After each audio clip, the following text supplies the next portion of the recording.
ఏంటివి ఇవి? ఏం చేస్తారు దీంతో? గానుగలనా? ఇవి నూనె కొబ్బరికాయలా? పెద్ద పెద్దగా ఉన్నాయి కానీ ఇవి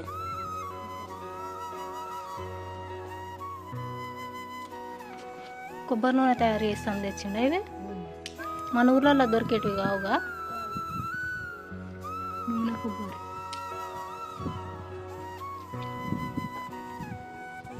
జుట్టు పెద్దగా పెరుగుతుంది అంట. ఇది పెట్టుకుంటే పెరుగుతుంది.